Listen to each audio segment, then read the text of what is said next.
Patuloy pong tinututukan ng Pag-asa ang namumong sama ng panahon sa silangan ng Visayas. Huling namataan ng ahensya ang low pressure area sa layo 710 kilometers east ng Giwan, Eastern Samar.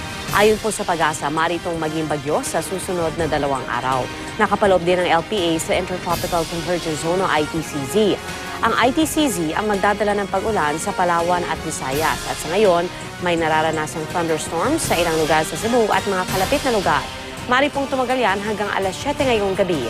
May thunderstorms ding nararanasan sa ilang bahagi ng Metro Manila, Laguna, Cavite, Bulacan, Pampanga at Bataan. Ayon po yan sa Pag-asa. Mari rin po magkaroon ng thunderstorms sa Rizal at posibleng magtagal po yan hanggang pasado alas 6 ngayong gabi. Pinag-iingat po ang lahat sa posibilidad ng pagbaha at pagguho ng lupa.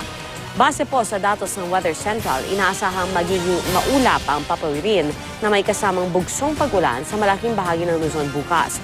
Hanggang sa katamtamang ulan naman ang maaaring maranasan sa Mimaropa at mataas naman ang posibilidad ng hanggang katamtamang ulan sa Metro Manila bukas, lalo na po sa gabi. Mari namang makaranas ng mahinang pag-ulan sa Metro Manila sa susunod na mga araw at sa Visayas, maaaring magkaroon ng hanggang katamtamang pag-ulan bukas. Ganyan din po ang inaasahang panahon sa Northern Mindanao at Caraga Region. Magiging maulap naman ang papawirin at maaaring magka-thunderstorm sa iba pang bahagi ng Mindanao. At mga kapuso, para po sa iba pang update, bisitahin po ang GMA Weather webpage, Twitter at Facebook page.